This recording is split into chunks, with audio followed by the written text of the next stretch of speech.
Alors, le tracé des fonctions linéaires, très important.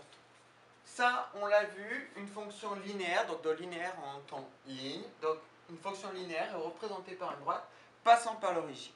D'accord? Donc, si j'ai une fonction linéaire, mon but, ça va être, je vais avoir une droite qui va passer par l'origine. C'est obligatoire. Du coup, exemple. On rappelle, j'ai mon graphique, on rappelle juste que l'axe horizontal, alors là, c'est pas marqué, mais c'est mon point 0, 0. L'axe horizontal, c'est l'axe des abscisses, celui où je vais lire les antécédents. L'axe vertical, c'est celui des ordonnées, c'est-à-dire celui où je vais lire les signes. J'ai la fonction f qui à x fait correspondre 2x. C'est une fonction linéaire, puisque c'est bien 2 fois x. Donc, je vais chercher à la tracer, ça va être une droite. Ça, je le sais. On va mettre 1, histoire d'avoir une échelle. Je vais faire ma droite, c'est une fonction linéaire, c'est une droite qui passe par 0. Ça, c'est bien, mais le problème, c'est que ma droite, je ne sais pas comment elle est, je ne sais pas où c'est qu'elle passe. Pour savoir où passer, il faudrait que je trouve un deuxième point. C'est-à-dire que je trouve un point avec antécédent ordonné, c'est-à-dire abscisse ordonnée ou antécédent image. Donc, l'idée, c'est de prendre un nombre, n'importe lequel, et de calculer son image. Pour faire simple, généralement, on ne s'embête pas, on va prendre un nombre qui est facile à calculer. Je vais calculer 1. 1. Pour calculer l'image de 1, x vaut 1, je vais faire 2 fois 1. Hop là, ça va être égal à 2. Et là, ce qui est bien, c'est que j'ai trouvé un deuxième point. Ce deuxième point, il est, la droite passe par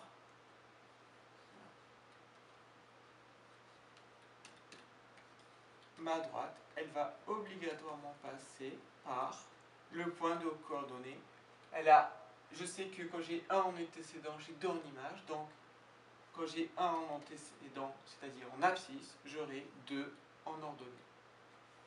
Et là, j'ai où passe ma droite. Donc ma droite, elle part de 0, 0, et elle va passer par le point de coordonnées. Quand je suis en abscisse à 1, en ordonnée, je dois être à 2. Elle va passer par le point ici, 1, 2. D'accord? Puisque quand je prends 1 en antécédent, j'ai 2 en image.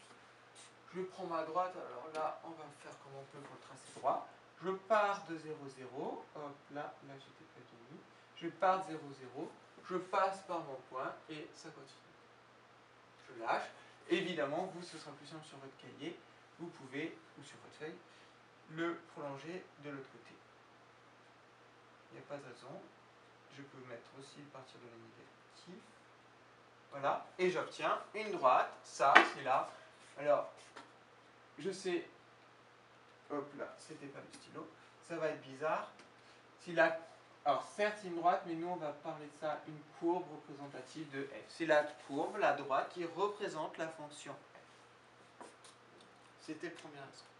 Deuxième exemple, même principe. Soit j'ai une fonction qui a x associé moins 0,5x. Donc, j'en ai parti. C'est une fonction linéaire de coefficient moins 0,5. Donc, j'ai une droite qui passe par 0,0. Le problème, c'est que ma droite, je ne sais pas où elle passe à côté. Donc, du coup, je vais calculer un point. Je pourrais prendre 1 de nouveau. Après, vu mon échelle, je vais trouver un nombre sympa. Donc, je vais plutôt prendre 2 pour changer. J'aurais pu prendre n'importe quel nombre. Je peux prendre 4, je peux prendre 2, je peux prendre 6, je peux prendre moins 4. J'aurais pu prendre même 100. Mais il faudrait qu'en abscisse, j'aille sur 100, ce qui va être très compliqué. Du coup, je prends des nombres qui sont par là. 2 sera un peu plus facile, là, vu le nombre pour mes calculs. Donc, je prends 2 et je me demande combien va être l'image de 2.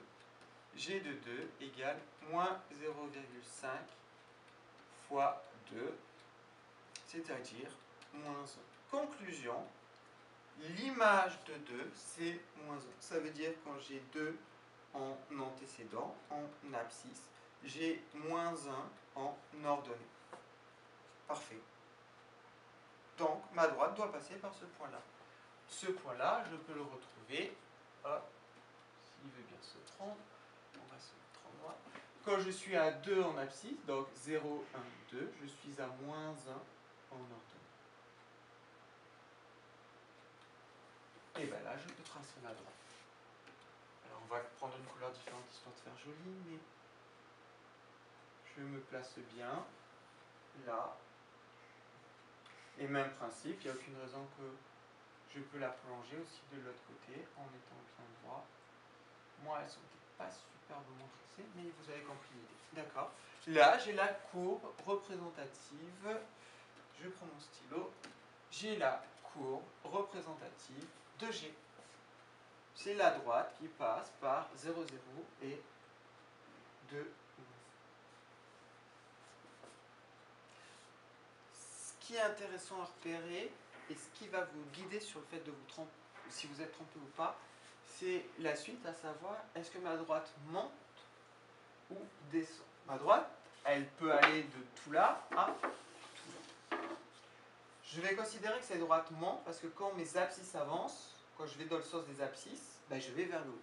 Cette droite descend parce que quand je vais dans le sens des ordonnées, des abscisses, je descends sur mes ordonnées.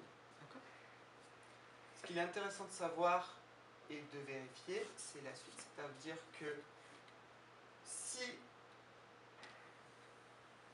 mon voilà, du coup, A, on va lui donner un nom, coefficient directeur, parce qu'en fait, pour savoir si ma droite monte ou descend, ça dépend uniquement du signe de A. C'est A qui va diriger ma droite. Si A est un coefficient positif, ma droite va monter. Plus A sera grand dans les positifs, plus A va monter. Donc si A vaut 0, 1, je vais être comme ça. Si A vaut 1, je vais être comme ça. Si A vaut 2, je vais être comme ça. Si A vaut 100 000, je vais être comme ça. Et je vais être quasiment comme l'axe des ordonnées. A contrario, si A est négatif, donc A, je suis 100 000, là je descends, 1, je descends. Si A valait 0, ce qui n'a aucun intérêt, je serai droit. Et après, moins 0,1, moins 0,2, etc. Je commence à descendre. Donc, comme mon A est négatif, je descends. Et plus mon A va être petit, c'est-à-dire plus je vais aller vers les moins 10, moins 100, moins 100 000, moins 1 million, etc., plus ma droite va descendre. Du coup, dans les exercices, vous avez le droit de réfléchir à ça. Est-ce que mon coefficient directeur, je le surligne histoire que vous n'oubliez pas ce mot de vocabulaire, est-ce que mon coefficient directeur est positif? Oui, dans ce cas, est-ce que j'ai bien une droite qui monte ou est-ce que mon coefficient directeur est négatif? Et dans ce cas, il faut que j'ai une droite qui descende. Voilà pour le tracé.